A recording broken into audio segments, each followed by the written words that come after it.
Authorities in Ratchaburi province organized a local float festival that has continued there for longer than a century. Officials in Jet Samian sub-district launched this post-Songkran Thai New Year Floats Festival to preserve local traditions and promote outstanding products of the locality. Highlights of the event include beauty pageants of old and young women. All contestants must be 70 years old and over.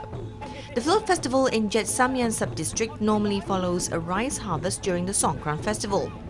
In the traditional event, locals carry sand from the banks of the Mae Klong River to build sand pagodas, and the people of the Cambodian origin in the sub-district play their traditional games.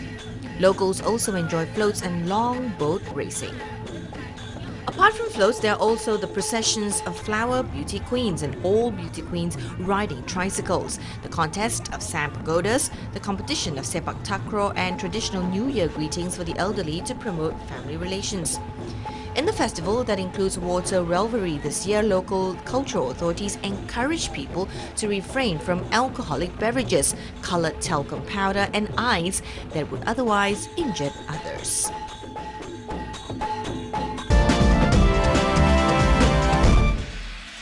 A salak grower opens his orchard in Surat Thani province for tourists to visit and to eat its fruits free of charge to promote agricultural tourism and prepare for the formation of the Asean Economic Community (AEC).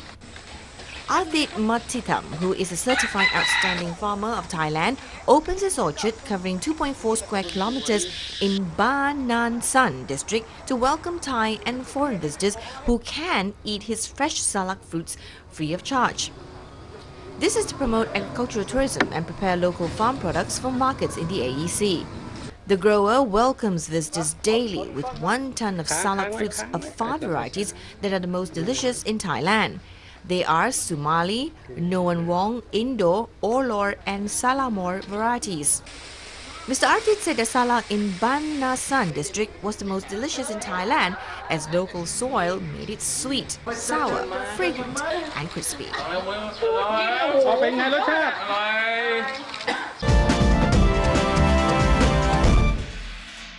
Thailand's Songkla Zoo introduces 6 new members of native African creatures. These new additions include black buck or antelope cervicapra, a species of antelope classified as near threatened by IUCN, and Nyala, a spiral horn antelope native to South Africa, and camels. The zoo management have prepared in African zone exhibition areas for the antelopes, while the camels will be new members of Zoo Kid Zone. The Songkla Zoo hopes the new members would attract more children to visit the zoo during the current school break and acquire knowledge about these exotic animals.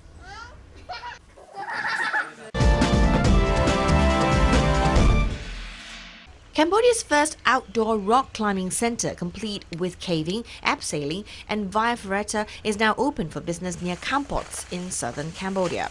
Visitors experience the highs of the sport as well as the lows deep inside the earth. Combining rock climbing, abseiling and caving, Cambodia has been 2 years in the making. It is located at the officially designated prehistoric site of Kabal Rumias, about 6 kilometers south of Kampot town. Locally, the site has a variety of names, but it is a large, weathered and fissured limestone outcrop riddled with a series of subterranean caverns. Turning the site into a licensed rock climbing center was the brainchild of Belgian expat David Van Hull, an experienced climbing guide, potholer and caver, whose name in original German translates as "from the hills." As Van Hull explains, little is known about this ancient site apart from its recent history as a bomb-resistant base used by the Khmer Rouge during the country's 3 decades-long civil war. The first route is graded as medium to difficult and involves a rope-assisted climb of about 40 meters. Despite losing a leg to bone cancer, New Yorker Casimir Brutus makes it to the top with help from locally recruited guide Gon. As Van Hull explains, Cambodia is aimed at everyone from the complete novice to the most experienced of climbers. Keep going down, left to left, right to right. So you keep your body away from the rock. And go down slowly, and that's it. Should be no problem at all. At the top, a wide variety of steel cables and footholds has been constructed, allowing visitors to safely traverse the mountain top. After a quick lesson from Van Houl, it's time to abseil into the first sinkhole, some 3.4 meters in diameter and 33.5 meters deep. Van Houl says the equipment used is some of the best on the market, and both of the locally recruited guides have been extensively trained with safety as the top priority. First-timers are re-harnessed to 3 ropes for added peace of mind. One is a simple fail-safe, the other 2 are the control lines for the abseil. After a short respite and with helmets adorned with LED lights, it is time to enter the caves. Local guide Sailor Pala relates stories around the Buddhist, Cham and Chinese shrines hidden deep within the caves and their desecration by the Khmer Rouge. This is the Buddha picture. This Buddha is drawn by the monk. The monk that drew this Buddha in 1980. In addition to a series of big caves, there are also about 2 kilometers much of narrower tunnels that go deep into the interior of the mountain. Cavernous pockets within the mountain are home to bats, snakes, and other animals. The first time I moved through here, there were loads and loads and loads of bats. So many bats. Most of them moved by now because it's getting one here right now. It's getting a little bit too busy for them. Those taking part say they are enjoying the experience. It's definitely challenging, but it's well worth it. The view from up there is amazing, and it's just this whole feeling of fulfillment after you're done. It doesn't beat anything else. Cambodia is less than half finished, with only 4 of 9 planned climbing routes of varying difficulties complete, but it is expected to be fully operational within the next 2 months.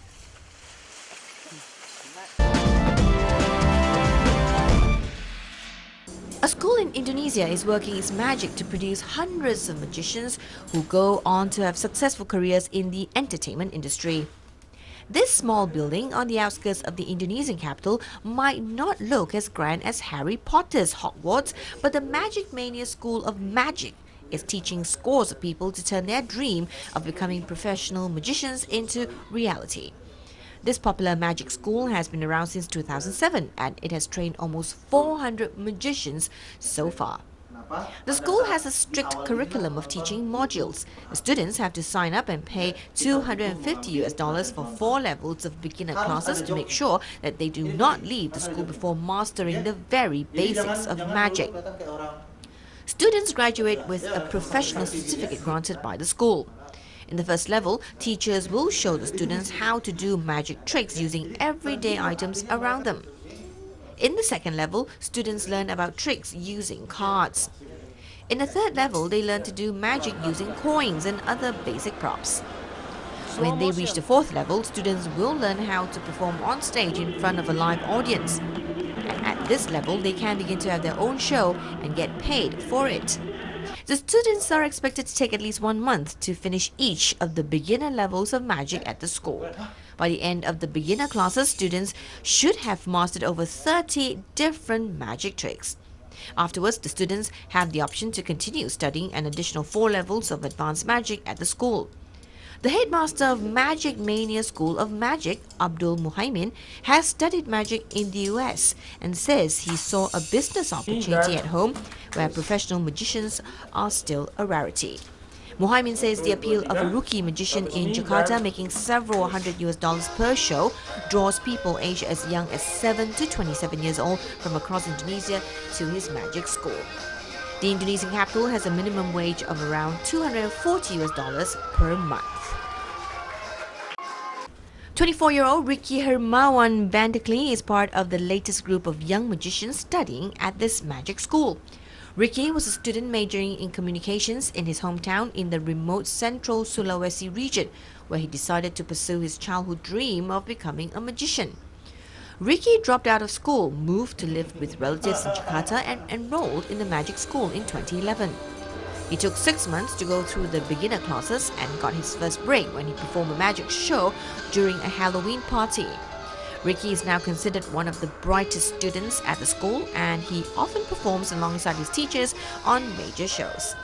He says the school has taught him much more than just doing magic tricks. In recent years, magic shows have become increasingly popular in Jakarta for birthday parties, corporate events and special theme shows in the city's numerous shopping malls.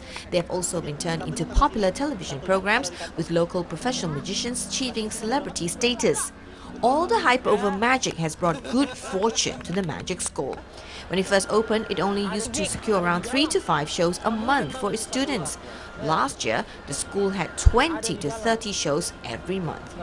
Earlier this year, the magic school put a twist on the traditional Chinese face-changing show in an upscale mall in central Jakarta.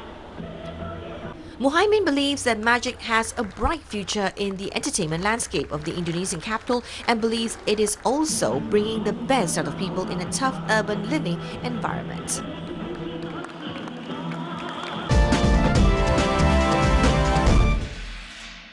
A new school-to-work transition program has been developed to provide more support for special needs children. It will be a multi-agency collaboration between the Social and Family Development Ministry and Singapore Enable, an agency that is dedicated to persons with disabilities in partnership with Special Education or SPED schools. Education Minister Heng Swee Keat said this approach will provide more training and job opportunities for special needs students. The idea is to provide customized job opportunities and trainings that are designed based on students' diverse profiles and needs. To ensure better transition to work, training will take place at the workplace where there's authentic training and integration with other co-workers. Mr. Heng was speaking at the official opening of the Delta Senior School's new campus in Choa Chu Kang. Students there are aged between 16 and 21 years old. He added that the multi-agency working committee will work closely with few SPED schools to prototype this program over a 2-year period with the intention of making the program available in phases from 2016. Mr. Heng toured the campus, which also has a laundry training room, Swenson's training restaurant and an occupational therapy room.